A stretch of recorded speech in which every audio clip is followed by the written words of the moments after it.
What's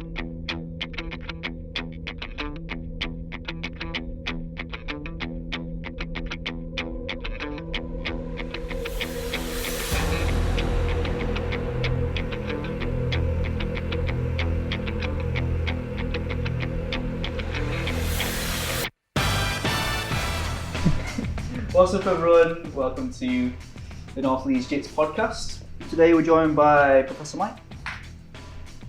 And his lockdown hair. The big banner. I feel like we need to introduce it as its own person. It's that big. What's that, is it Flubber, is it? Like Jim Carrey's in it, it's like he's got his own kind of hair. Mate, you keep asking me about these films. you You don't know. watch Flubber, isn't that Never green one, that green thing? No, it's The Mask, is it? The Mask, The yeah, Mask, yeah. yeah. Good film. I have seen a bit of that with the kids. A film Mike's seen. This is the podcast. Outrageous. Yeah. And of course, joined by Ben Bond. Alright guys. The first member we've had on the podcast. I think he is. I think he might be the first member of GBRL. True honour. Podcast. It is indeed, yeah. I feel very privileged. And our privilege. Thank you very much.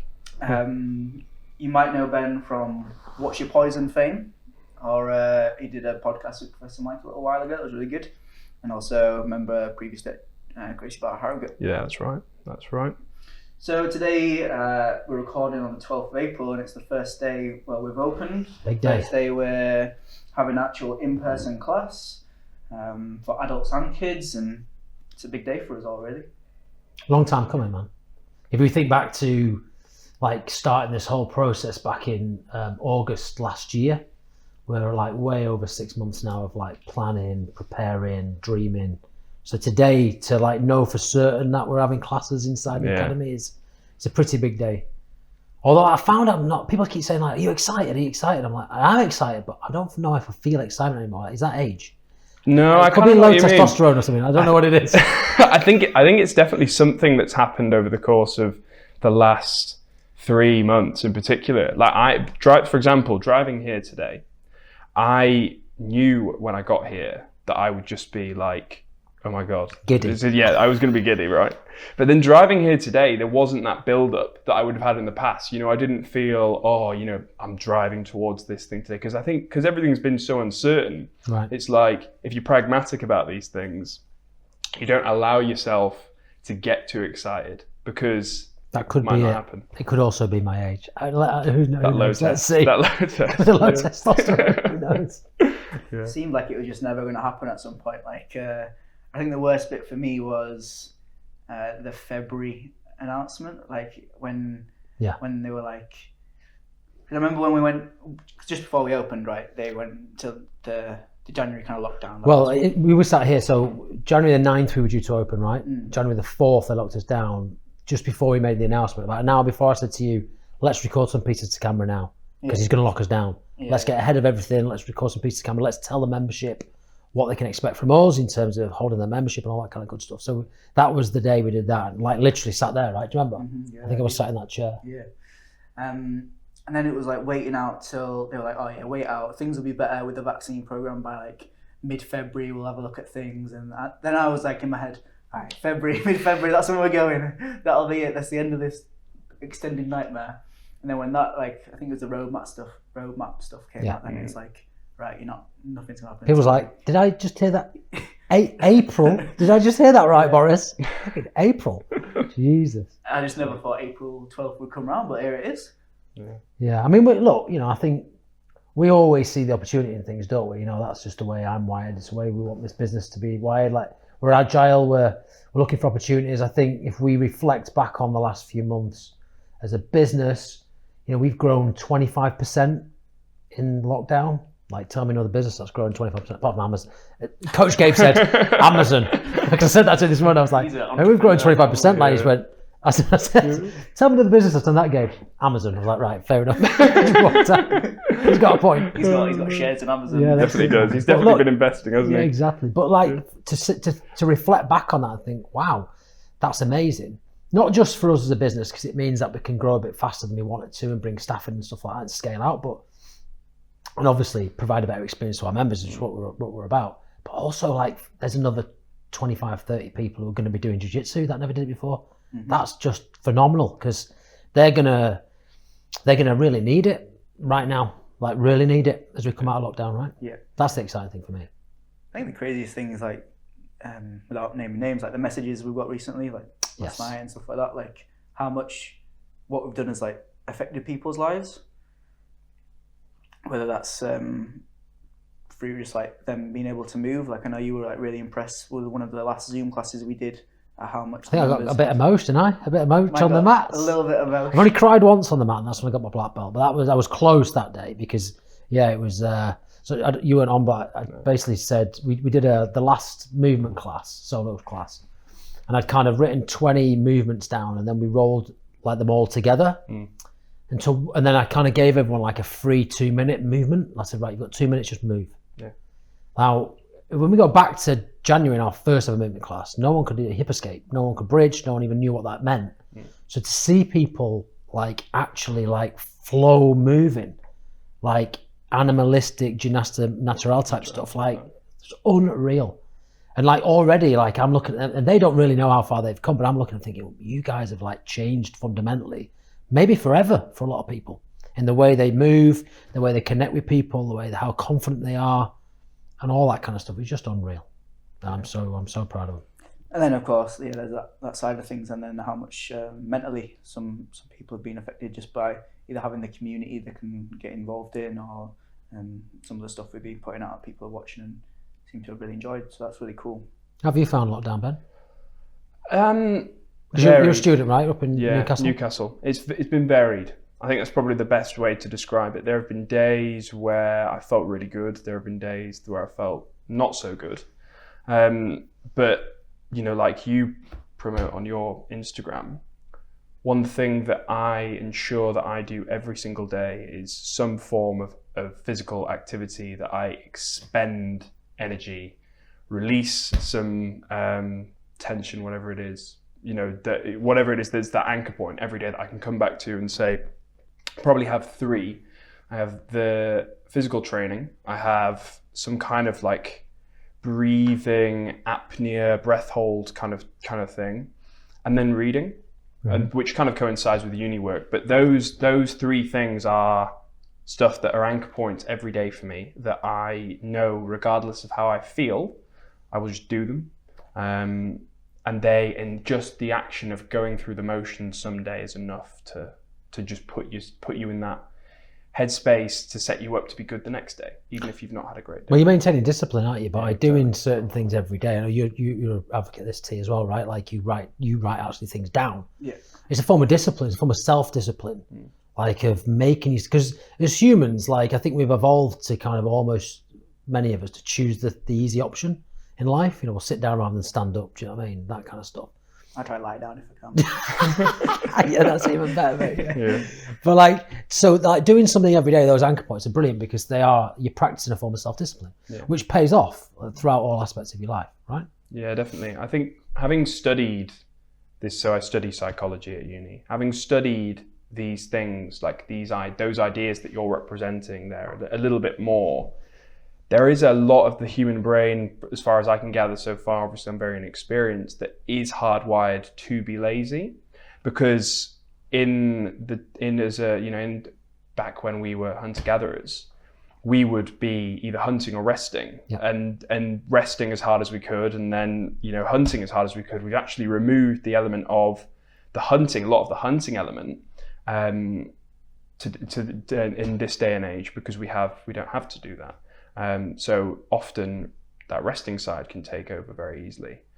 And it's, as you say, I think it can be very hard, but it's very important to maintain that element of self-discipline in whatever way you can, to try and not allow yourself to fall into those easy patterns of behavior, because they are very easy to fall into. I'm sure when you wake up in the morning at 5:36, you wake up and it's -2 degrees outside, and you've got to, just walking out to the garage is probably sometimes a little bit of a challenge, but you get past that challenge. You get that.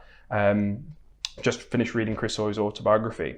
One thing that Steve Peters, his psychiatrist, spoke about was that you need to kind of separate that idea of emotion, the emotional brain, from the rational brain. It's like That's like violence, man. I could talk a lot about that. Yeah, I bet you can. Yeah, but it's like, just to take that example of you going outside to the garage every morning, it's okay, it's cold, it's wet outside, but I know that if I go outside, if I remove the emotional part, if I go outside and I get into the garage and I start training afterwards, I'm going to feel amazing. And it's that idea of delayed gratification, I think, that people could definitely gain a lot from holding in their minds. I think maybe I'd do it a slightly different way. I don't think like if I'm going to feel better after. I think if I don't do this session and something happens on the boat, I will always know I missed this session. Interestingly, my coach was doing it. He might listen to this. He probably won't. He's far too busy. But he was setting a new block for me. He's supposed to do it last night, and he messaged me and said, "I've just seen on the block that you missed 2 sessions this block." I'm like, "Fucking no way! Like I've never missed a session." I was like, "No. I actually went and did a 24-hour row at sea, and I said to you, I've been rowing non-stop for 24 hours out of the North Sea. I won't be able to do these sessions." He's like, "Well, fucking do them by the time I set you a new block." It's like, fine, I'll do them, but I don't miss sessions. And it's because I'm looking ahead, thinking the psychological like breaking the chain there when I'm out in the middle of the ocean on my own. I can't have that. I've got to know that I've done everything possible. Because if you allow yourself to slip there, and it's like you make excuses for yourself, right? Bit cold, I'm a bit stiff, or I'm not sure. Like, and that's the problem. You've got to just do it, unless you're injured, right? But you've got to just do it. Yeah, I think for you that's I think that's you've kind of nurtured that yourself, but there must be something inside you that's a nature element too. Because I know when you talk, you were very inspired by the idea of big goals, big quests, and progressing towards something huge. Like you say, you fear that you think about the idea of crossing the Atlantic, and the idea of not having done a session and being in an awful spot scares you. I mean, I know exactly what it is, because before I did, in my previous life, sorry Steve, you're going to say something there, but in my previous life, obviously I worked in a covert role, and to do some of that work was I was exposed to harsh operational environments, is probably the best way to put it. Shitholes is another way you could describe it. And in order to go and operate in those environments in a covert manner, there was an element of risk, right? So sometimes substantial risk. And I had to go and be kind of analysed to make sure that mentally I had the right level of fortitude to be able to deal with certain scenarios that were going to happen. And so we unpicked kind of all that shit. It comes back to me, like my formative years when my dad left. Like, I still don't have a relationship with him now. I've not got a problem with that now. But I know that formed a certain part of me where I'm always trying to prove that I'm worth it. And so I constantly, like, left over at 16, like, just went off and just did my own thing. It was constantly trying to like be the best at everything all the time, probably to try and prove to him. And he's never said he's proud of me once. I'm like a 40-year-old man now. He's never said it. And him and me don't get on. But I think that's probably the reason. Deep down, the missing relationship between me and my dad. Probably I didn't have that father figure, and so I always had to go and prove I could look after myself. Yeah, it's interesting. I was going to say, like, I think we all approach it from a different perspective. The kind of thing you're talking about there, like when I'm getting up early and I'm going to do stuff, like usually it's just a walk, but it's still early morning and I might not want to get up because it's cold in my room and my bed's nice and warm. For me, it's just like having that non-negotiable. Like, I know, like, it's easy. Like, I'm always motivated on an evening. I'm like, oh yeah, I'm gonna love going for that walk tomorrow. It's gonna be great. I'll be, do all this kind of stuff. But when the alarm goes off and it's 5 to 6, and it'll be really easy just for me to be like, you know what, I've got a busy day today. I could probably use a bit more sleep. I'm a bit injured. Da, da, da, da.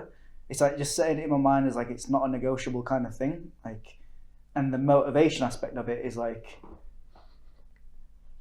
I don't kind of similar think of it as like, oh, I'm gonna feel better after I do it. It's like, if I don't do it, I know I'm gonna feel worse. If I'm gonna be like disgusted, but disgusted is probably a bit of an exaggerated word. Disappointed in yourself, maybe. Eh? Yeah, like that I've not met my own expectations. So you both kind of set it up as a loss. You've let yourself down. Yeah, you set it up as a loss. Like, it's really interesting. Because I think of, like, from martial arts kind of thing, like, being a martial artist, the things I think that are intrinsic and important to that is, like, obviously discipline's a big factor of it.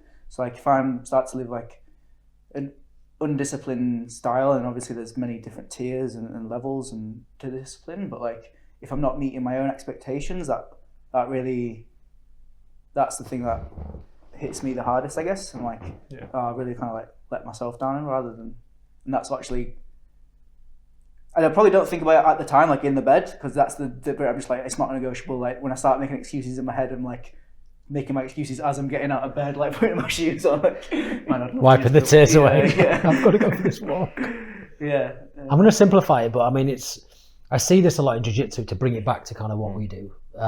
And I'll tell you the example I see it in. Like someone is passing the guard, right? And doing quite well. They've got boundless energy. Like they're just on fire. And then they'll maybe make a mistake. They'll get swept and their opponent will mount them. And you see their kind of energy level just plummet in an instant. And what's happening is they're kind of only enjoying the situation when they're in charge and when it's easier, or they're kind of like dictating the pace or the direction of the exchange. When you get mounted is the time you've got to start to work the hardest, not when you're passing the guard, right? And I find it's like getting out of bed in the morning. Like that's a hard thing to do.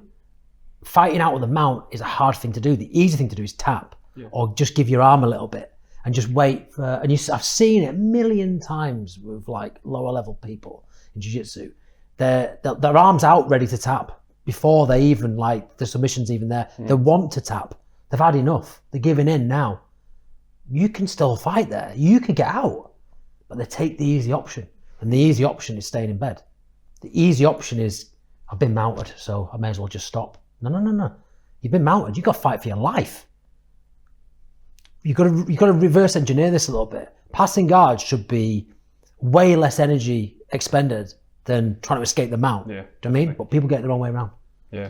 And so we can teach this in ourselves by never taking the easy option or giving ourselves something to be disciplined in every single day, which is kind of uncomfortable. Yeah. And being mounted is pretty uncomfortable, right? Well, what you guys are kind of doing is really interesting. You guys have literally perfectly, without even meaning to, both of you, described the theory when I did my undergraduate degree in economics. You've described a theory called loss aversion, where it goes back to the old analogy you all both have heard, which is that losses loom greater than gains. So people are way more affected by things that they lose than things that they gain. So the idea of passing the guard and then getting mounted. People get more affected by the idea of getting mounted because it's a loss from their position.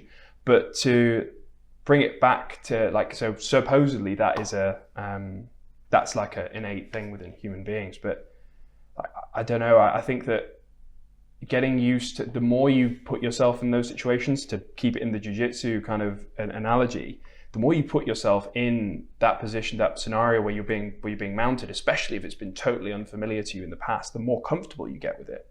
So, I've seen people go from, I'm not an experienced guy at all, but I've seen people go from being complete novices who are terrified of the idea of just contact, just somebody, even side control, being in side control is feeling the weight. We're doing that tonight, people. If you're listening to this on your way to training, get ready. Feeling the weight of somebody else on you is a scary thing. But then they get more familiar with it, and then that whole kind of system changes, and all of a sudden, something that was previously uncomfortable is now it's not comfortable, tolerable. But it's tolerable. It's never really comfortable, is it? But it's tolerable. Yeah, exactly. Well, that it's going to end, and that's the idea, right? About pain and stuff like that. And when people understand that pain tends to kind of emerge when we're at 40% of total fatigue. When you know that, when you start to be feel pain or discomfort from training, you've got 6% left. You're not even halfway. But people stop. People stop at 40, 50% of the total ability. And I've talked about this on the Atlantic Grappler stuff in training before. I like to wait for that moment where I'm hanging out. And that's when we start to go. And you see really good jiu-jitsu players now. And I'm not saying this because he's my boy, but Gabriel, you watch Gabriel roll. He turns it up when he's in a bad situation, when he's a natural fighter, maybe because he had to fight for his life when he was young, God knows, and you know him, Ben, as well, right? But you watch that kid roll, when it gets bad, he finds another level, another gear. And I don't know if that's whether that is something learned or whether that's just like a natural thing or your environment, whatever it is. But we've got to teach ourselves to do that. We've got to know that we have much more to offer than what we believe we have to offer, right? Definitely. Yeah. I think it could be parental in some ways because, for example, in your kids, I see I make them stand on their heads basically all day, every day. I see a lot of parallels between, I've to give a bit of context to people, I've taught both of your kids extracurricularly, and I see a lot of parallels between both of them and me as a kid, for example. And I think that part of that's definitely like a family thing for sure. It's what's instilled in you. Definitely, man. Yeah. But I remember, God, please don't call social services. But like, I remember we live at Roundy Park, right? And there's the hill that comes up from the lake up to the top where the mansion is. And my two would be maybe like 2-3 years old, right? Walking along with us. And they get tired and get to the hill and it's like, pick up. I'm like, no, you can walk home. We're walking home together as a family. No, come on, let's walk. Yeah. Crying. And then the next time, they're like 100 meters further on. Pick me up. No. House is over there. We're going to walk home together. And little stuff like that, allowing them to understand that they're tired, but they're able to carry on is such a strong message, I think, to kids. Yeah. And of course, like, I've got picky kids up when they're really kind of hurting, but a lot of times I think we take it far too easy on our kids, man. And we could maybe give them a little... Jiu-Jitsu is good for that too, because we're exposing them to, again, all that stuff. Like becoming resilient people, understanding it's okay to lose, being gracious in when you win, all that kind of good stuff. Bring your kids to jiu-jitsu and develop in that way, I would say.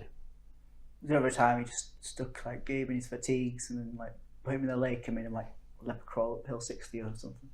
I mean, if you check back on my Instagram last year, there's definitely a few images of us in Filey when it was like 8 degree water temperature in the water. God, yeah. But look, again, it's like, but look, I'm the first one in. It's just like, I'm in. Yeah. What are you guys doing? Yeah. Like, I mean, are you coming in or what? Yeah. And then they come in and it's like, this is uncomfortable, but we do it and Dad's doing it. And, you're just showing them, like, even on a micro level, like they're capable of so much more. Mm. And I think sometimes we sell ourselves and perhaps then, therefore, our families, our children short. Mm. Soap's brought up something. This is a complete non-sequitur. Soap's brought up something interesting, but I'd like to get Ben's thoughts on it from a psychological kind of thing. Do you think back last March when the first lockdown was happening, individually as yourself or as a society, do you think we would have liked to have known how long that was going to go on for? Or do you think it was better knowing, just thinking, all right, it'll be 2 more weeks, all right, another couple of months, all right? You know what I mean? Yeah. I think for compliance, it would have been better to have an end date, to be honest. I think the thing is, if you keep, and I'm not going to delve into any kind of psychology theories around this. I think this is a fairly, I think, something that I found with academia is that people can really get very up their own arse with explaining stuff like this. So I think we can all relate to this. Imagine if let's break this down from being a macro thing to a more micro thing. Imagine I'm saying to you, T, you and I, let's meet up in 2 weeks' time. Actually, sorry, mate. I can't do this week. Let's leave it another 2 weeks. Then another 2 weeks. You're getting pissed off with me because I'm messing around with your time.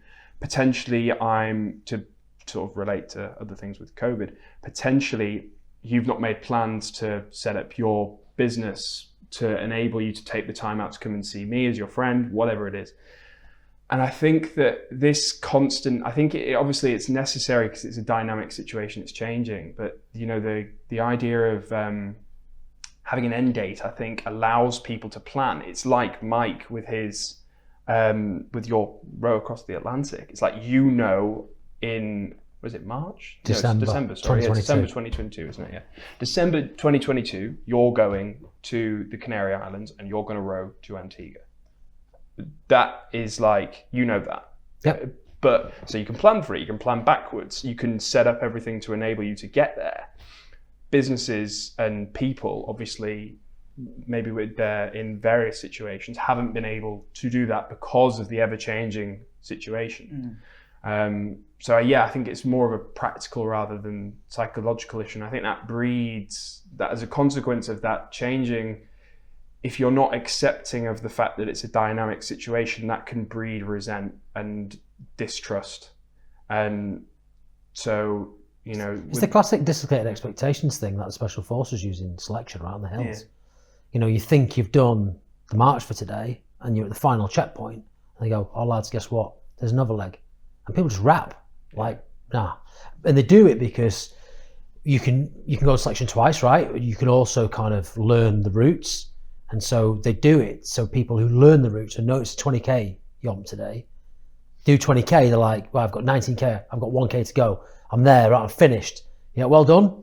Wagon's another 5k that way. And they're like, fuck this, I've had enough. And they just rap.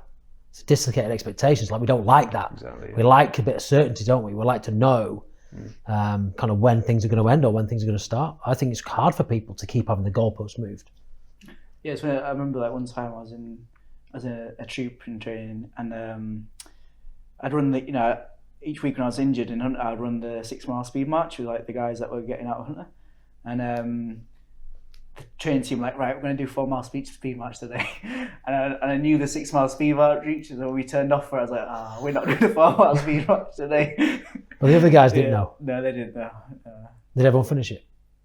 I don't remember. I don't think so. No. It can just throw people off, right? Yeah. I think it comes back again to the idea of being pragmatic. It's like you guys have done as a business. It's very easy to complain, but you have to, instead of having expectations, you just need to be ready to adapt. It's what you guys have done throughout the whole of lockdown. You've committed to your pledge of releasing a video every single day for the whole of lockdown. I mean, you guys featured very heavily on my Instagram. I've actually deleted Instagram as a consequence of these two. Not really as a consequence of these two, but they were. No, it's a consequence of something else, I imagine, Ben. Absolutely nothing to do with appearing every day. Let's not go there, mate, for your first of appearing every day on my Instagram. But it's about, I mean, it's, the word to use, I think, is agile. You've got to, as a business, be ready to adapt. And of course, we were gutted on January the 4th, and what it sounds to you, T, like February was even harder for you. I can't remember what I was doing in February, but probably just zoned out at that point, teaching some kind of online class. The online classes actually were really tough. That surprised me. The energy you get, like that energy bounce back, that kind of reverb you get in a class helps. Teaching online, staring into a camera, trying to give it maximum energy for a group of 5-year-olds is tough, man. I was exhausted some of those nights, like literally knackered. Is that what you would tell yourself now? Going back to like early January, it would like get ready for these, like how draining they are. Yeah, because I thought, oh man, it's gonna be easier. Like we'll just do some classes online and that's fine. And I don't think we thought about it from our point of view, did we? We went right. Well, what do our members need? Well, they need a movement class every week. They need a kind of like a technique class every week. We need something that parents can do with kids. We need a fitness class every week. Okay, that's 2, 4, 6 classes a week. That's a lot. There was not many other jiu-jitsu schools doing 6 classes a week, never mind the content we were putting out. So in terms of the agility that we kind of harnessed, it was about the way I started to view it when we started kind of in the lockdown space was, this is an opportunity for us to get way ahead of anyone else in this space and to kind of get close to my ambition of being, one of the largest Gracie Bar schools in the UK, if not the largest, right, over time. Yeah. And membership numbers. So all the content we've produced, you have to remember, and we have talked about this too, of course, that will be inbound marketing one day. You know what I mean? One day when anyone puts jiu-jitsu and Leeds in, guess what? Every single Google hit is us. Instagram, YouTube, podcast, schedule, pricing, blah, blah, blah. It's going to pay off long term. Mm-hmm. And I know we've worked, with no disrespect to anybody else. And I know Lewis has done some amazing things in GBH, so I'll only talk about Leeds. I know we've worked harder than any jiu-jitsu school in Leeds over lockdown. I know for a fact. Yeah. And it just shows. Go and check out everyone else's shit. Yes. Ben, you'll know because you obviously make content and stuff like that. It was a big chunk to take a video every day. It was I don't think even I knew how much it was going to be. It was only until the last couple of weeks where I really got a good hand on it and I was efficient enough to Who came up with the one? I think it was me. Is it you? Yeah. I bet you guys were regretting that after a little while. But the second week. I mean, I am a one-take wonder. I mean, I have to say, it's a bit. My side of things is easy. I do say this it's easy for me because it's a 5-minute take and it's done. he's got to go away and like edit it, all that stuff. So I mean, T deserves all the credit for the content, and rightly so. But it was really good because now I can get my editing out, and it's like really efficient. And I think it would take me now, if we just went straight into classes and I was making like a similar content load, that would be really difficult because we've got classes to plan for, got people coming in, and all those extra things. So I think it was good in a way to get so much more efficient with that. Yeah, we've developed kind of how we want it to move forward, right? Like we know what content we're going to produce on a weekly basis now, or certainly aim towards doing.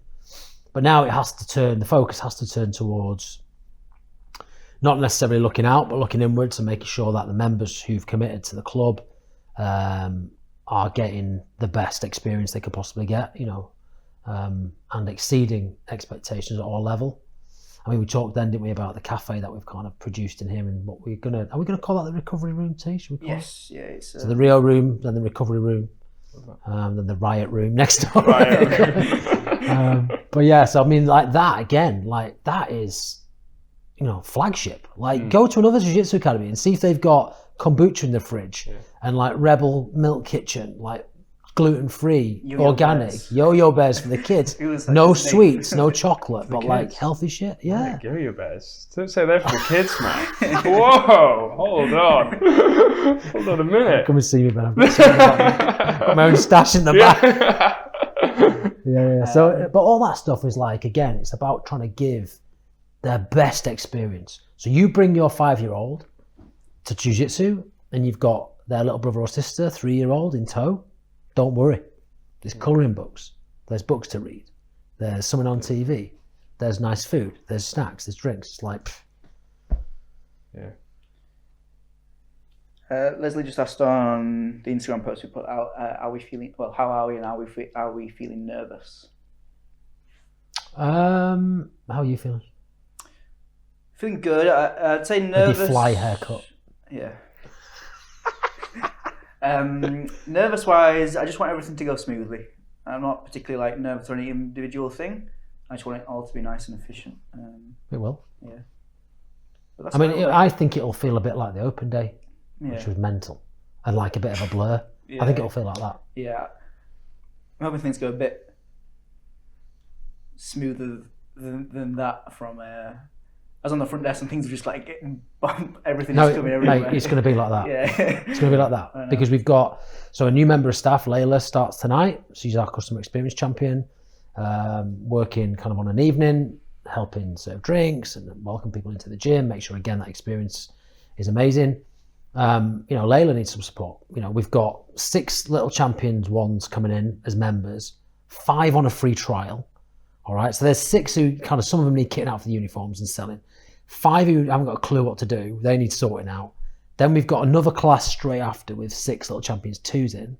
Then we've got a break, got to clean the mats, and we've got a nice little routine there to get that done. Do you know what we did today? This is the level of detail we go to in this academy, right? We set a timer and we went through what I thought was like the most efficient way to do the mats. And we thought, can we sweep, mop, and dry the mats in half an hour? Because that's the gap we've got. And we timed it, and we did it in half an hour. So we know that can work. I've actually been on the roof cleaning windows today. T's been polishing steps. It's been crazy. And then we've got the adults classes. I've had to extend the kind of numbers to take away the trials. It's going to be a packed night, man. But we'll do it. And it will be an amazing experience. We've got to remember that our expectations are there for what we want to provide to people, and everyone else's expectations are there. Our expectations of ourselves is always going to be far higher than what anyone expects us to be able to do. Hence why we do a video every day. Like, no one expects us to do that. No one else has done it. Same thing. The way we're going to plan tonight, the way we're going to deliver tonight, we're hoping for a seamless, perfect experience. If we get anywhere near, it'll still be an amazing night for all our members. I think even Hannah Gracie hasn't put out a video every day for the last period of lockdown, which is saying Russell Brand, we're all over it, mate. Yeah, we're all over it. Yeah. So we'll finish it with this. Mike, I know you love quotes. Well, are they mine? Because you always turn up with like, and you said this 3 years ago. 10 years ago, Mike said this. I've got a little quote bank of Mike's quotes. No, this is a quote from Galileo Galilei, and I thought it maybe nicely fits into your like of experiential learning. You just tell me what you think of it. All truths are easy to understand once they are discovered. The point is to discover them. Yeah. Beautiful. It is. It's about like trying to find, there's nothing more amazing as a coach or instructor to have a student who wants to find out, who's hungry for knowledge, who wants to learn. Yeah, but I mean, Professor, how would it work if I grip there? Why do you grip there and not there? What happens if I do? That's what you want, right? Like, that's amazing. So I think discovering and trying to find out the kind of truths is amazing, but also the way I view that quote as well, perhaps, is it comes back to kind of like the kind of philosophical concept principles based on jiu-jitsu, like the real truths, the hard nailed down truths are the fundamentals. That is the real truth. All the rest is kind of conjecture, and it comes and goes, and it's an idea, and it changes. The fundamentals never change. They never change. Why? Because they're true and they work in every situation. We were chatting to your friend earlier, right? What's his name again? Jay. He talked about doing the berimbolo. Great. Awesome. If you can berimbolo well, it's going to do you really well in sport jiu-jitsu. It's not going to work anywhere else. So it's only true in one small niche context. You want to find out the truths that span across every single topic and hold true across all of them. They are the fundamentals, man. And that's what we're doing tonight at 6 o'clock and 7:30. Got to agree with that. I think just to relate it to jiu-jitsu again, like that whole, I love that quote, by the way, that something like, I've seen you guys coach this S-mount armbar. That position is you've got so much control over your opponent. Yep. And yes, berimbolo, you've got moves like that. You've got, the current system of loads of leg locking, that kind of thing. Those positions don't have the same kind of, if we break it back to the essence of jiu-jitsu, which I guess is to control another human being, those positions don't have the same element of control. They're flashy. Well, actually, I'm sure the Donaher Death Squad would highly disagree with me about that. They might have control, they might have control over the limb, but they certainly don't have the same physical pressure or presence on your opponent because you're not sat on top of them. Yeah, if you've got an S-mount armbar, it's literally like, I've been in, obviously, again, very inexperienced, but as an inexperienced white belt who can get into those positions and just control someone from there, that is like, I've learned how to do that well, and there's nobody's escaping that when I'm in that position because it's true, it's strong, it's solid. Yeah, it works gi, works no gi, Exactly. works self-defense, works MMA. It's like one of them positions, right? Yeah. Opposed to, of course, I'm going to say this T, like sitting back to the armbar from the mount, giving up position, giving up control, taking your weight off your opponent, putting yourself in a disadvantageous position to regain top position, which is where you want to be in a street fight. That's not a truth, because that armbar can fail, and if it fails for whatever reason, either your opponent escaped or you didn't apply it correctly or whatever, you are in a bad position. So it's not perfect. But the S-mount armbar kind of is getting close to perfect, or the cross-collar choke from mount is getting close to perfect, because if it goes wrong, you've lost nothing. The risks are very low and the rewards are very high, and that's where we should be striving for in jiu-jitsu. To find those, they're the truths, they're the positions. Risk to me is low across a lot of different domains. Reward is very high. Aim for those. Find those and fucking practice the hell out of them. Because that's what's going to win you matches in jiu-jitsu. I'm going to make you confident about your jiu-jitsu no matter where you go. We're not even talking about chokes from the back, strangles, man. Yeah. Exactly, yeah. Like, we're not even talking about that at the moment. Think about how if somebody's. I always, I kind of joke with my friends about this, but I think this holds true. That if you, as soon as you realise what somebody's done to you when they've taken your back and they've choked you, as soon as you really realise, and not just realise it in the context of being in the academy and being like, I've just had to tap in the academy, I've just been choked out. As soon as you realise what that really means in a real world context, that they had they could have killed you beyond that after that point. I think that's when you really realize what the truth of, and you discover, you know, to bring it back to Galileo's quote, you learn then the truth of what that position and what the martial art can provide you with. It's power, but it's not, as I say, it's not abusing that power. It's understanding understanding what jiu-jitsu can provide you and using it to help you survive in everyday life, not just. And I think maybe this is a nice thing to close. I've said it a million times, so I'll apologise in advance. But on that specific point, taking the back and strangling, that, you know, the truth there about respecting everybody you come across, because you've no idea the capabilities of that human being when you look at them. And I always say this, you know, I've said it, going to say it to you, but you look at Victor, right? You see Victor walking down the street, you think, Brazilian dude, 80 kilos, nice dude, happy, friendly guy. He can do that to me, a black belt in jiu-jitsu. He can take my back at will and strangle me unconscious and kill me as a black belt in jiu-jitsu. So what's he going to do to the layman on the street? Man, it's just like ridiculous to think.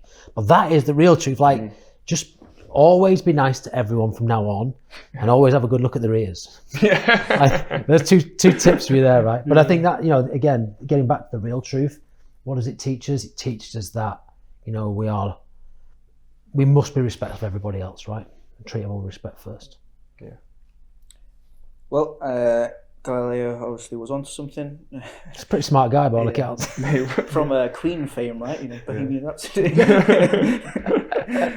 There's a couple more that he has that seem to relate to jiu-jitsu, so I'll have to save them for another day. But we've got a busy afternoon ahead with classes.